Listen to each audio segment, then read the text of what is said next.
Imagining that no one could compare with him, he unleashed his rage on the world. Without batting an eye, he turned everything in his path to dust, ruthlessly destroyed his enemies, changed the fate of an entire epoch. That's how he got his nickname Ultimate Divine Demon, the most dangerous man in the world. This is the title that was given to the strongest man.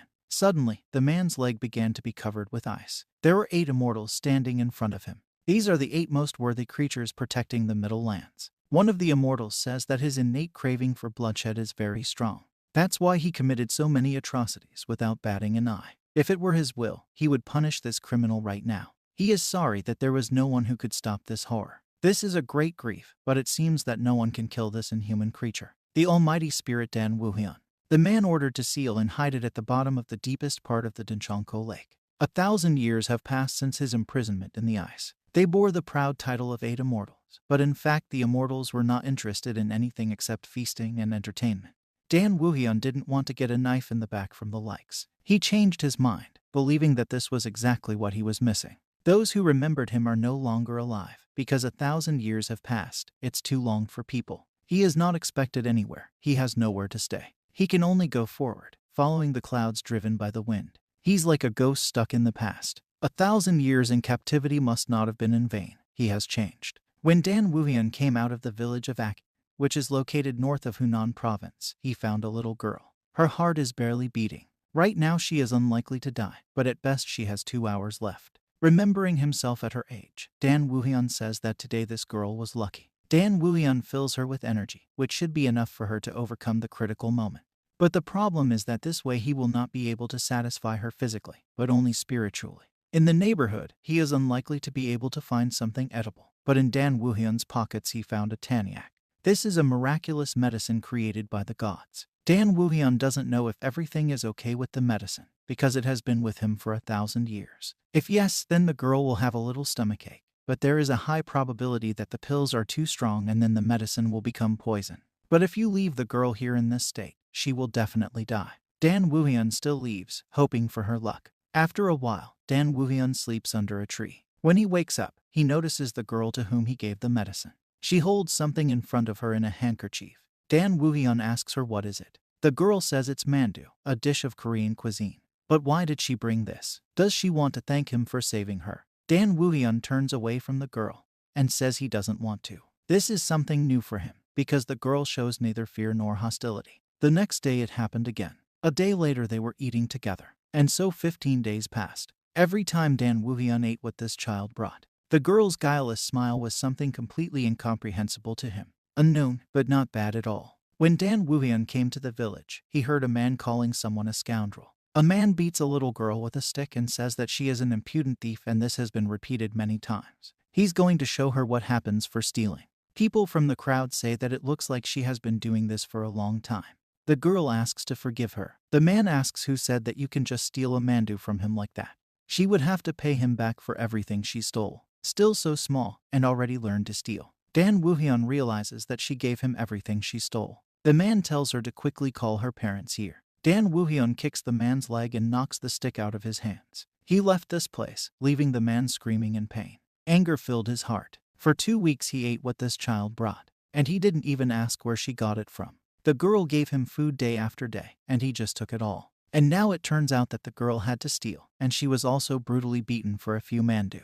Dan Wuhyun doesn't like it. He doesn't understand what is happening to him. He doesn't know, since when does he even care about this? Lost in his thoughts, he had gone so far. Dan Wuhyun recognized this place. This is Dinchonko Lake, where he spent the last 1,000 years. The great warrior Dan Wuhyun, who conquered the whole world, was at the very bottom. He doesn't want to see this place anymore. A girl appeared from behind the bushes. She's covered in bruises and abrasions. Dan Wuhyun does not understand when she will calm down, because he only treated her a little. He asks why she was looking for him. The girl grabs his leg and says she doesn't want to be alone anymore. Dan Wuhyun has spent his whole life alone and believes that thousands of years in the ice cannot change anything.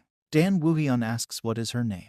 The girl replied that her name was Asomi. Dan Wuhyun wondered if the meeting with her was not accidental. Maybe it was fate. Is it possible that his place is next to this child? He says his name is Dan Wuhyun and asks if she will go with him. After a while, they sit together by the fire. Dan Wuhyun offered Somi to go with him, but he doesn't even have a place to stay. Dan Woohyun decides that then he needs to build a house. Since childhood, he had been thinking about how great it would be to settle in his own house. Is this dream finally coming true? In the morning, when Somi woke up, she noticed a house in front of her that Dan Woohyun was completing. She tells her uncle that a house has appeared here, which was definitely not here yesterday. Dan Woohyun says that there was a house, but it was old, so he had to work on it a little. The house definitely stood right here. The girl doubted if he was so confident about it. Maybe she had confused something.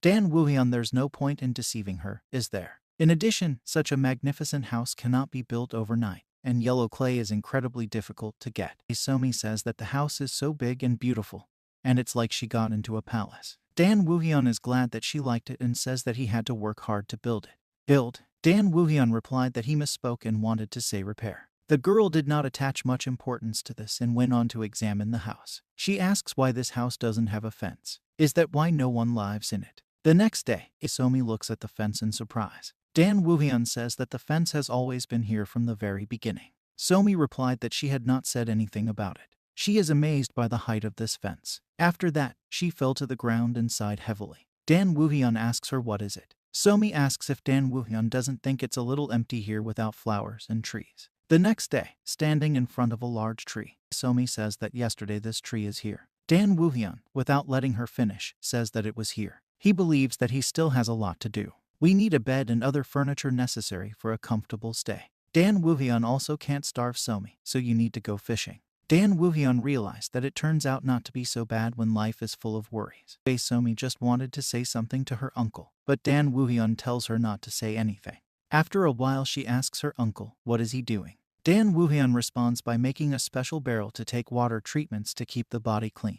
Dan Woohyun tells Somi to get into this barrel. Yesterday he sold a boar and wood, and bought clothes with the money he received. But to wear new clothes, you need to wash well. Somi tells uncle that he looks good without even bathing. Dan Woohyun says he is, but here she is a completely different matter. Somi says she doesn't want to swim and she's already clean, and she doesn't need it. After a while, Dan Woohyun still managed to convince her. He asks when was the last time it was washed. Somi, whimpering, replies that she doesn't know. After Dan Woohyun has washed her, he says that now she finally looks like a human and asks if the clothes fit her. Somi says that the clothes fit, and she is wearing something like this for the first time. Dan Woohyun says he is glad that everything is fine. He was worried that he had not guessed the size. Somi says there was no need to worry, because even if she had to wear cheap clothes or starve, she would be fine. The main thing for her is that Dan Woohyun is there. He says that children always express everything they think about and it would be great to live so quietly and calmly. Somi says it will be. Laughing, Dan Woohyun says that it would be wonderful.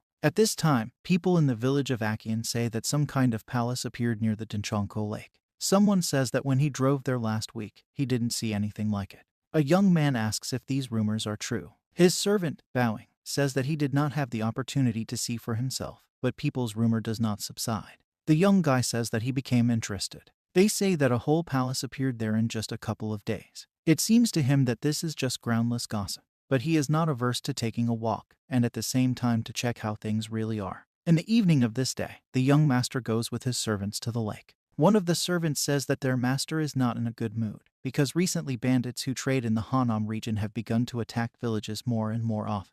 And the Department of Righteousness and Law requires that bandits be caught sooner, so the master has a lot of trouble, because he is the head of this lot. His colleague says that perhaps this incident spoils his mood, but he is even more upset by a man named Chan Peksan.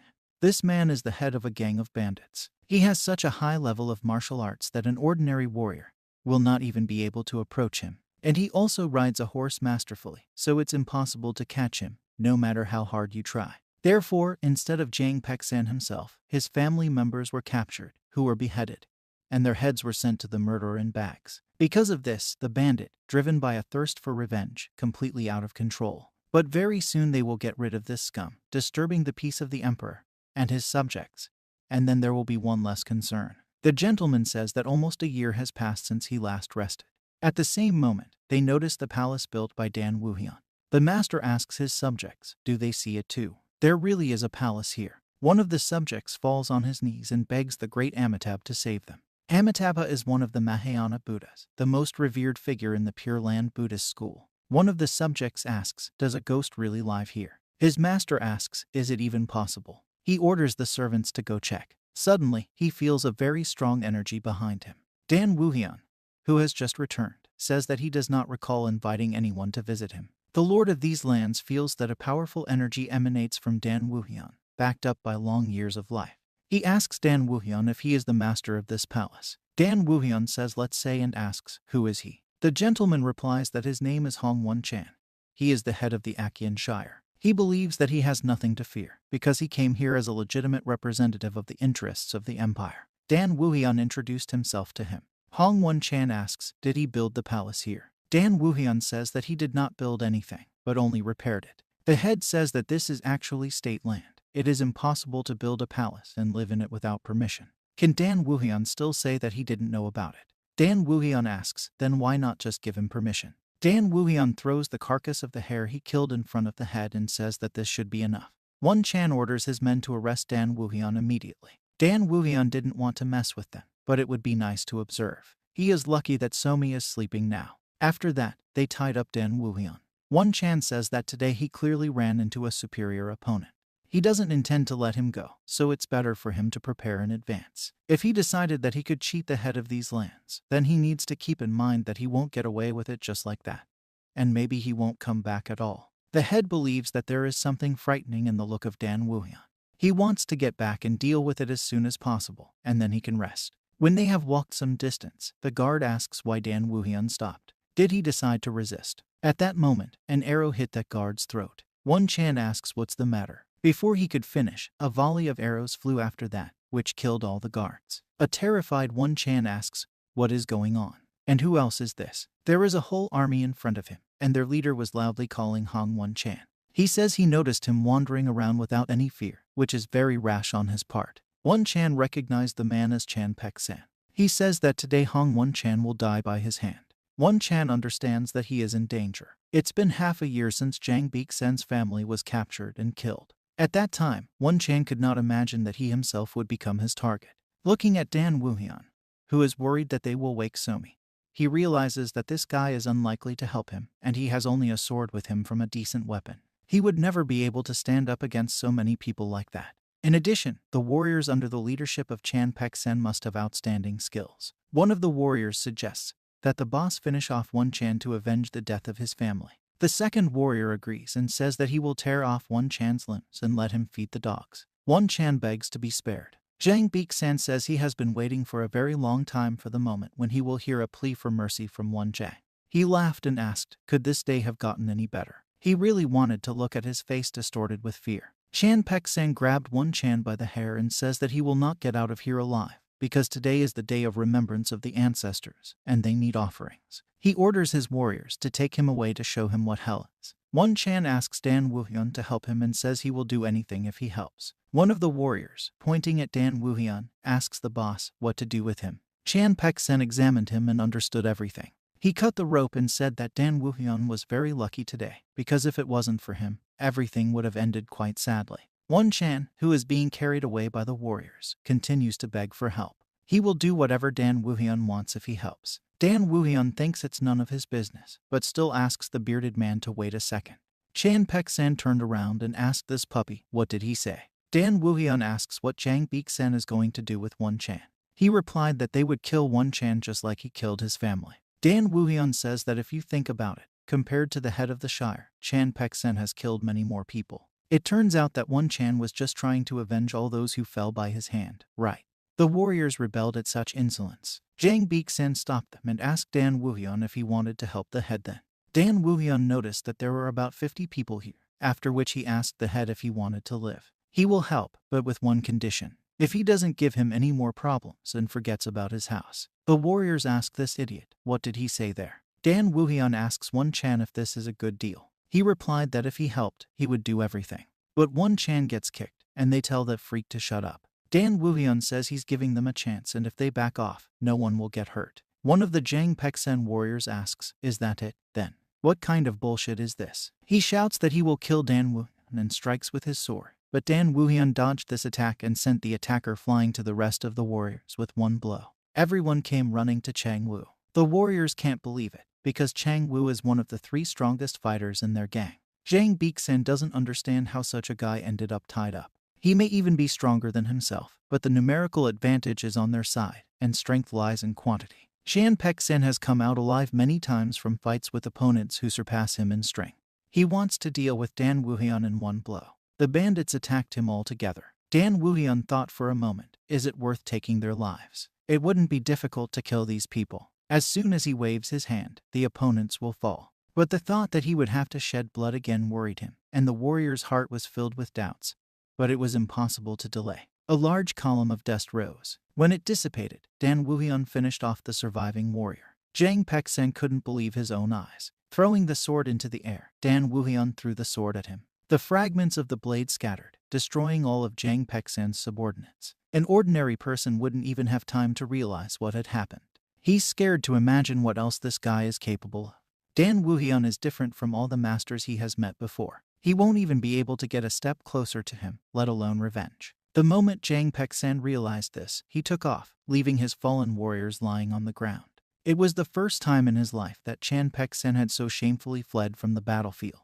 Dan Wuhyun thought that Jang Beek-sen would be bolder. When he was about to finish him off, One Chan said that he needed to be caught. Dan Wuhyun considers him a slug. He can certainly catch someone who runs away to save his own skin. He really needs that fool One Chan to solve the case with the house. He has no other choice. Dan Wuhyun caught up with Jang Pek-sen in an instant and hit his head on the ground. After that, Dan Wuhyun hung One Chan and Chan Pek-sen on a tree. He tells the head that this is the end of their deal and asks if he understands what this means. One Chan nods his head and says that he certainly understands everything. Dan Wuhyun says that in case he decides to get in his way again. A frightened One Chan says that there will be no problems and Dan Wuhyun can be sure of it. He won't have to worry anymore. Dan Wuhyun says to make sure that not a single living soul finds out about him. The head in tears nods in agreement. Dan Wuhyun recalls that Somi told him to try to smile when talking to people, otherwise he would scare everyone away with his stone face. Dan Wuhyun, smiling, says he hopes they have an agreement. One Chan thinks he's a real monster. He doesn't understand what he's doing here at all. He will need to do as he said. Whatever this monster wants. One Chan needs to make sure that Dan Wuhyun Palace, or rather, even that no one dares to set foot on this mountain. Some time later, Dan Wuhyun and Somi are walking through the village of Akian. Somi says that the robbers who wandered around the area have finally been caught. She was scared at the thought of the two of them in the forest together, with murderers wandering around. Dan Wuhyun asks if she is scared with him. She replied that a little, but now not, because the bandits were caught. At that moment, she felt something delicious. The mountain bandits who hunted in the area were caught, and the man who came to the threshold of Dan Wuhyun disappeared. Somi, noticing a bunch of food, says that it looks very tasty. Dan Wuhyun did not notice how he ran out of money, and they are the most necessary to raise a child. He needs a lot of money. When Dan Wuhyun lived alone, any surface on which he could lie down became a bed for him. When he wanted to eat, he went hunting. That was his way of life. Therefore, he has absolutely no idea what to do to earn money. But if he has already taken responsibility for Somi's life, then he will need a lot of money. He was just thinking about it now. Dan Wuhyun tells Somi that it's time for them to return. Soon, he will have to find a way to extract money. After a while, Somi asks her uncle to wait a bit. She digs in the ground and says she's almost done. Dan Wuhyun asks her what's wrong. What came over her? She replies that she wants to take this flower home and plant it there. He asked if she could. The flower seems to be sitting pretty firmly in the ground. Somi replies that it's nothing, because she is very strong. Dan Wuhyun notices that there are not their footprints on the road. No one would have used the road leading to the house except them. In addition, there is not a single weed around the plant. Did someone put him here on purpose? Somi, pulling out a flower, says that she was sure that she would succeed. But along with the flower, a strange pouch came out. She wants to open this bag, because she is interested in what is there. At this moment, some guy asks her how she dared to touch the bag. He jumps to Somi to stab her. But Dan Wuhyun manages to grab the knife before he harms her. He asks the attacking guy who he is. The guy doesn't understand what kind of person he is. Dan Wuhyun squeezed his hands harder. After that, Dan Wuhyun threw him up, after which the guy fell on his back. Somi lost consciousness from what she saw. Dan Wuhyun picked her up and took her in his arms. Dan Wuhyun knew that there was someone nearby, but he doesn't understand. Was this guy really ready to attack a child?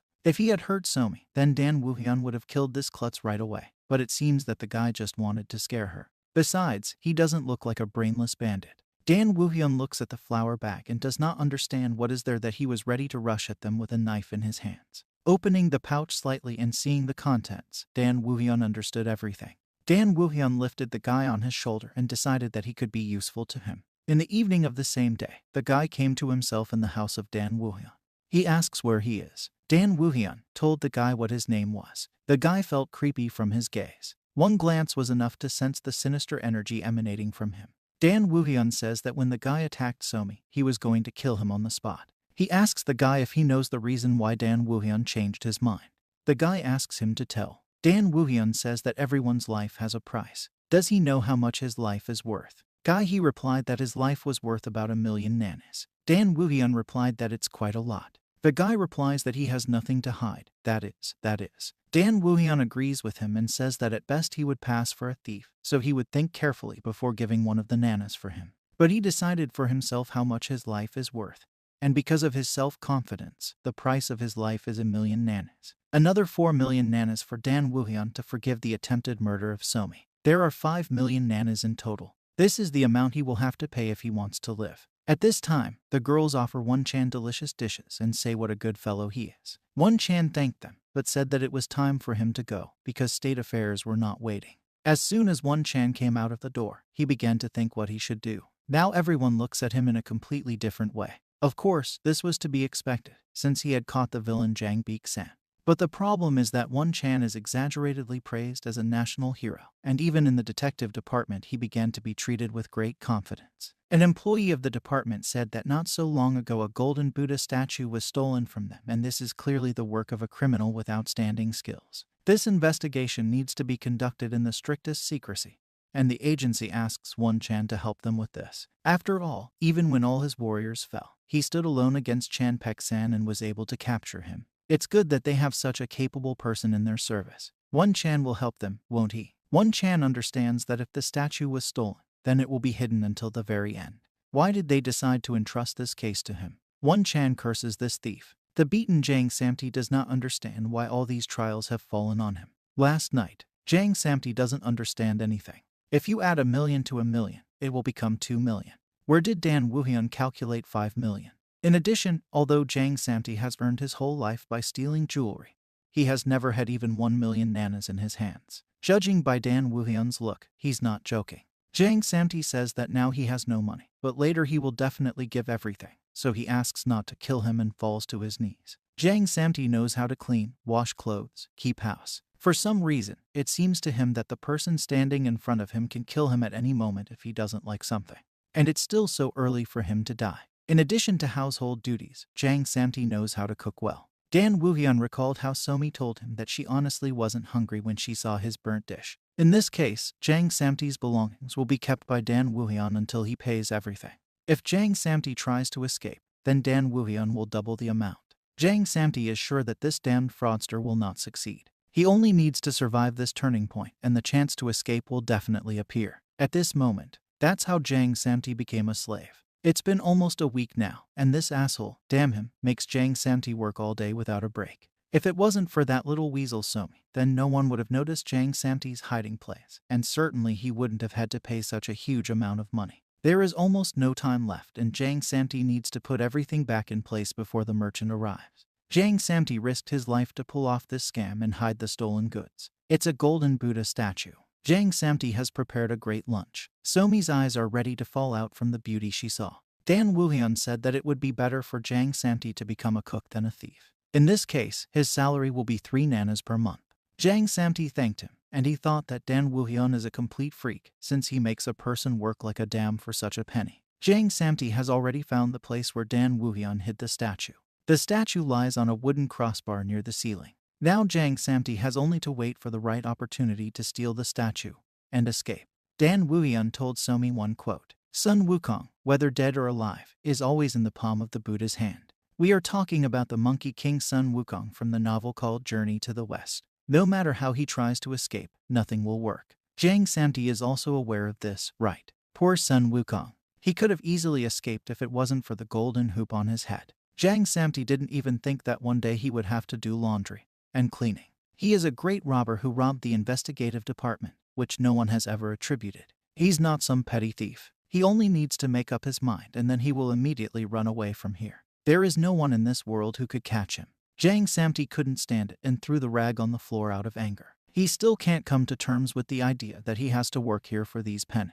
3 more days have passed and the merchant has already arrived and is most likely waiting for Jang Samti.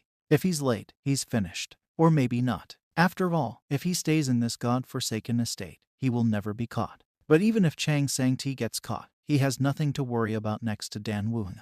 He is a thief and steals other people's things, and then sells them and lives for his pleasure with the money he receives. He is a thief, not a slave. Suddenly he was called by Dan Wuhan, and Jang Samti ran to his master. Dan Wuhyun says that he and Somi decided to go fishing and will go far, so Jang Samti will have to look after the house. Jang Samti didn't even expect that he would have a chance to escape from here so quickly. It seems that he has been preparing food for the road for several days for good reason. Jang Samti asked the master not to worry, because his faithful servant will take care of everything. Dan Wuhyun has already said this, but decided to remind you again. If Jang Samti tries to escape, then Dan Wuhyun will double the price. Jang Samti said that he has never disobeyed his master and he should have no reason to doubt. Dan Wuhyun says that even if Jang Samti escapes, he doesn't care, but he must remember that Sun Wukong is always in the palm of the Buddha's hand. Dan Wuhyun and Somi left and Jang Samti said goodbye to them forever in his thoughts. After a while by the river, Somi asks why they decided to go fishing so suddenly, because they still have plenty of food. Dan Wuhyun told her not to take it into her head and started drawing a circle around her. Somi should sit here and fish, and Dan Wuhyun needs to go away on business. Also, it should not go beyond this circle. Dan Wuhyun decided to put a barrier so that neither mountain animals nor people would see Somi. Somi said she would try to catch a lot of fish and Dan Wuhyun left. Dan Wuhyun instantly found himself at One Chan, who still doesn't understand what to do. One Chan didn't even notice his arrival until Dan Wuhyun made himself known. Dan Wuhyun said that he had a little business. Would One Chan like to join us? At this time, Jang Samti finally escapes from the estate. Finally, he arrived at a merchant with a golden Buddha statue. The dealer said that this statue is worth 2 million nanas, but no more, because it is too difficult to sell. Jang Samti said that it would be enough for him. The merchant said that this guy pleasantly surprised him, because he was able to steal the statue, and still remained alive. But Jang Samti should be careful, because Chan Pek-sen was recently captured, so the detective agency is now keeping an eye out. Everything turned upside down. Isn't this the strongest robber operating in the Hanam area? There are rumors that thanks to this case, the head of the district can be sent to the capital for promotion. Jang Samti said that even if they catch him, he won't betray the merchant. Suddenly, the merchant's assistants burst into the office and say that they have problems. Department detectives surrounded the building. It looks like someone turned them in. The merchant noticed that Jang Samti was going to jump out of the window with a bag of money. Under the cries of the merchant, Jang Samti jumped out of the window. The merchant was tied up and One Chan entered the office. He didn't even expect that the statue would actually be here. The merchant demands to tell him who denounced him. One Chan said that the merchant does not need to know this, but he won't let it go that easily. That guy stole the golden Buddha from the detective agency, and now he can't get off so easily. One Chan realized that if he returned the figure, he would be able to gain not only the trust of the department, but also the emperor himself. Who would have thought that blindly trusting the words of Dan Wuhyun and coming here, One Chan would really find the missing? But who is Dan Wuhyun really? He definitely has outstanding skills and even Jang Pek-sen is not comparable to him. At this time, Jang Samti runs away from the crowd of detectives and does not understand why they are so persistent. He understands that if he is caught now, he will surely be tortured and then executed. He has just a little bit left and needs to hold out until the cliff. Jang Samti jumped down and decided to take a break because he was almost caught up. Dan Wuhyun, sitting on a rock, said he thought Jang Samti would be faster. Jang Samti almost turned gray with fear and does not understand how Dan Wuhyun appeared here. Didn't Dan Wuhyun warn him? Jang Samti is always in the palm of the Buddha's hand. Jang Samti grabbed the bag and jumped off the cliff because he cannot be allowed to be captured. Jang Samti said that this freak would never catch him. He will run with all his might as soon as he touches the ground. Jang Samti does not even suspect that at this time Dan Wuhyun is already waiting for him at the foot of the cliff. Dan Wuhyun grabbed his leg and told him to be careful going down the cliff. As soon as Dan Wuhyun lowered Jang Samti to the ground, he immediately began to run. Dan Wuhyun found it here, and here too, wherever Jang Samti goes. Why is Dan Wuhyun constantly around? Dan Wuhyun has already warned Jang Samti many times that he is always in the palm of his hand. As they agreed, in case of escape, Jang Samti's debt doubles and now he owes 10 million nanas. Jang Samti only recently received 2 million and he has 8 more left. Jang Samti got quite desperate and tried to hit Dan Wuhyun.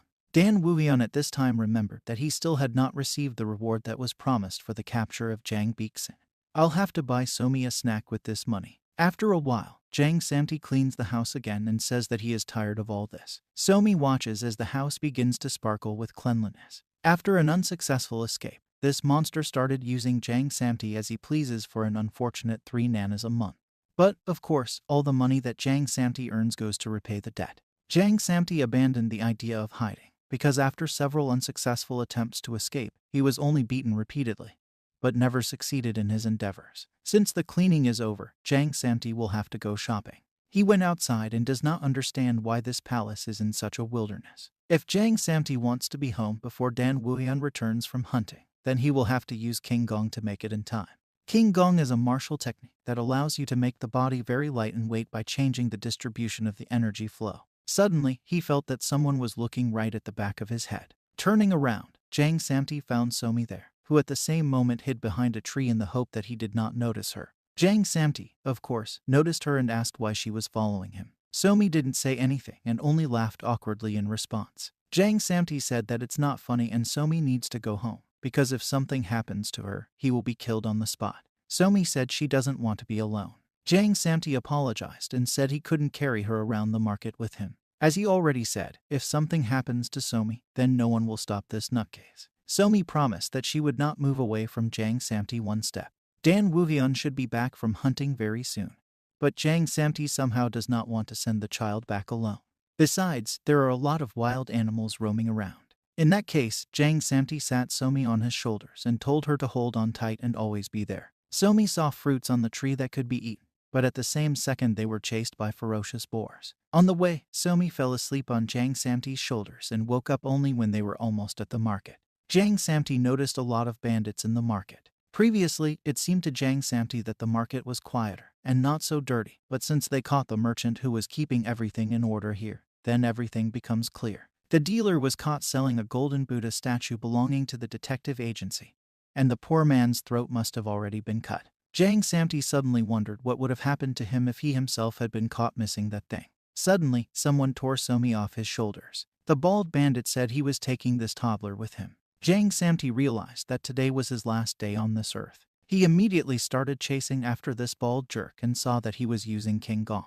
Only this was still not enough. After some time of flight, Jang Samti realized that this guy was luring him somewhere. Is this a trap? But why? In fact, while the child is with the bandits, Dan Wuyan will definitely come here to save this cub. And then, after Dan Wuyan finishes off these guys, he will definitely take on Jang Samti, because he was the one who dragged this little guy here. Jang Samti doesn't understand why he is the one who always finds trouble. He needs to calm down, because he has no equal in the King Gong technique. We need to catch up with the bandit, and then pick up Somi before they fall into the trap. Jang Samti was behind the bandit with lightning speed and ordered this bald freak to quickly return the child. The thug advised Jang Samti to look around before continuing to threaten. Jang Samti realized that they were surrounded by a huge crowd of bandits, one of whom at the same second attacked Jang Samti in the head. At this time, Dan Wuyan returned home and thought, is their house really that spacious? Previously, silence was perceived by him as something ordinary, because he always lived alone. But it seems Dan Wuyan has started to get used to the constant commotion and noise around. It looks like Somi went shopping with Jang Samti, but now the market is not very calm and it can be dangerous for Somi there. At this time, Jang Samti is beaten while he covers Somi with his body. Dan Wuyan must find them before something terrible happens. At this time, the bandits notice that Jang Samti turned out to be hardy, although you can't tell by it. It seems that the child is very important to him, since he is ready to protect him at the cost of his life. The bandits decided to take the child out so that Jang Samti could see how they would torture this little people. Jang Samti looked at Somi and remembered the events of 12 years ago. The younger sister asked him what he was doing, and he replied that he was looking at what he had managed to steal today. The younger sister wondered, isn't it dangerous to steal so many things? Jang Samti said she shouldn't worry about it. Once parents are no longer there, now he will take care of his sister, and she should only make sure to stay healthy. Jang Samti promised to keep an eye on her until she died. Jang Samti brought her a beautiful dress and said that today he met a very rich merchant on the street, so he stole from him what looked best. However, this merchant looked like a rather dangerous person, so the younger sister would not be able to wear this dress for about a couple of months. They need to wait a couple of months until the merchant leaves. My sister was upset because she wants to wear this dress right now. Jang Samti said that you need to hide everything well. His sister didn't come home that night. Jang Samti searched the whole city and his sister found herself in a small alley where there was not a soul. It looks like the baby found the outfit that he hid and went outside in it. Since then, Jang Samti has developed a hatred for children because they never listen to what they are told. The bandits say that because of the thing that Jang Samti handed over to their boss, he was executed. Bandits are ready to do anything to avenge the death of their boss. One of the bandits took Somi in his arms, but Jang Samti stopped him and asked what they were going to do with the baby. The bandit hit him on the head and ordered him to close his mouth. Somi bit the bandit's hand and he threw it on the floor. Somi got up and stood in front of the bandits to protect Jang Samti. The bandit started to take the blade out of its sheath and says that this little fool bit him. Jang Samti shouts Somi to run away, but she stands firm on her decision. Jang Samti remembers his younger sister and begs Somi to listen to him, otherwise Somi will also be killed. Somi said she wouldn't go anywhere, because then Jang Samti would be all alone. The bandit said that they had had enough of negotiations and wanted to kill Somi, but Dan Woohyun grabbed his hand and squeezed it. Dan Woohyun saw scratches on Somi's cheek and threw the bandit to the floor. Now these freaks will definitely not leave here alive. Jang Samti thought that then everything turned out this way because his little sister did not like to sit alone and wait for him in an old dilapidated house. Jang Samti finally woke up and was met by Somi. He was even scared at first, but then he asked if she was okay. Why did she do that and intervene? Because she just had to run away. Somi asked if Jang Samti really got hit on the head so hard. Jang Samti realized that his head was bleeding and Somi started bandaging his wounds. Yesterday, Dan Woohyun told Jang Samti to take the baby and leave. And if he can't get up, he'll die too. Jang Samti was able to get up and run away because of the fear of death, but after that he doesn't remember anything. Jang Samti told Somi not to do that anymore, because her life is more important than the life of another person. Somi said she would do it again, because she doesn't want to lose her family a second time. Jang Samti only thought about escaping from day to day, but she's not like that. Somi promised that she would become strong and protect her new family. Therefore, Jang Samti should no longer talk such nonsense. After a while, Won Chan and his squad went to the crime scene. What is not a day, then another trouble. Today someone decided to arrange a massacre in this wilderness, and for some reason it is Won Chan who has to clean up everything. The servant said that they had received a rather strange report related to this case. The left side of the face of all the victims is strongly depressed, but it sounds like some kind of madness. What kind of psycho would do that? The psycho turned out to be Dan Woohyun, who at the same moment held the bandit's head in his hand. The squad saw him and Won Chan immediately moved to his friend. Dan Woohyun says that the bandits kidnapped and were going to kill a man. These are the henchmen of the merchant that was caught last time. Won Chan gave the servants an order to seize all the bandits. They started talking about how they didn't know who Dan Woohyun was. The head of Hong himself, who was caught by Chan Pek-san alone, and then returned the golden Buddha statue, grovels before this man. Dan Woohyun asks Won Chan if he knows of a gang calling themselves the Black Blades. Won Chan says he's definitely heard of them somewhere. The Black Blades are one of the many groups that trade in the Midlands. The peculiarity of this group is that the gang consists of ragamuffins and fugitive criminals who, with the help of their outstanding skills, commit atrocities. Over the past few years, they have caused a lot of problems to those in power. Dan Woohyun said that these guys and the executed merchant are Black Blade's puppets. They say that their base is located in the city of Henson.